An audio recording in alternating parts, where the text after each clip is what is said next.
Komisi Pemilihan Umum (KPU) menilai gugatan yang diajukan oleh pasangan Ganjar Mahfud di Mahkamah Konstitusi (MK) mengenai dugaan kecurangan pelanggaran pemilu berupa abuse of power yang dilakukan oleh Presiden Joko Widodo tidak tepat. Menurut kuasa hukum KPU, Hitzil Alim, gugatan tersebut salah sasaran. Tidak sinkronnya antara bagian posita dan petitum permohonan. Bahwa bagian posita permohonan pemohon akuo sebagian besar adalah klaim pemohon mengenai pelanggaran dan kecurangan dalam proses pemilu 2024. Bahwa apabila bagian posita permohonan tersebut dikaitkan dengan bagian petitum permohonan, maka nyata-nyata terdapat ketidaksinkronan yang diuraikan sebagai berikut.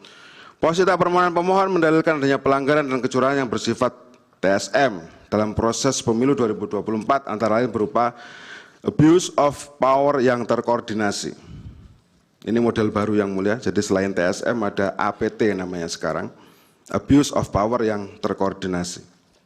Yang didalilkan antara lain dilakukan oleh Presiden, bahwa dalam permohonan pemohon sebagian besar berisi uraian yang berkaitan dengan pelanggaran dan atau kecurangan yang dilakukan oleh Presiden dan jajarannya.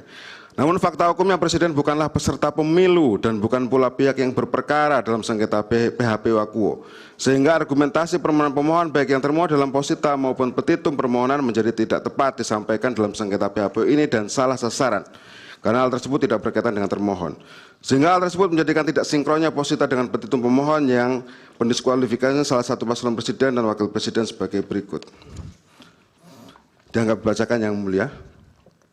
Nomor 4, posita permohonan pemohon mendalilkan adanya pelanggaran dan kecurangan yang bersifat terstruktur, sistematis, dan masif dalam proses pemilu antara lain berupa abuse of power yang terkoordinasi yang dilakukan antara lain dilakukan oleh Presiden. Hal tersebut juga tidak ada kaitannya atau hubungannya dengan petitum 4 pemohon tentang permohonan pemungutan suara ulang. Sebagai berikut dianggap dibacakan. Bahwa perkara akuo adalah tentang perselisihan hasil pemilihan umum sehingga harus ada persandingan hasil penghitungan suara antara versi pemohon dibandingkan dengan versi termohon.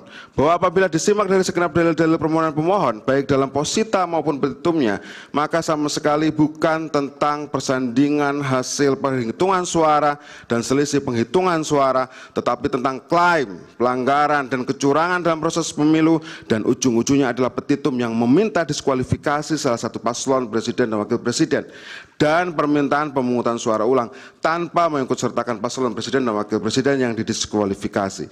Sedemikian menjadi nyata, jelas dan terang benderang bahwa posita pemohon tersebut tidak sinkron.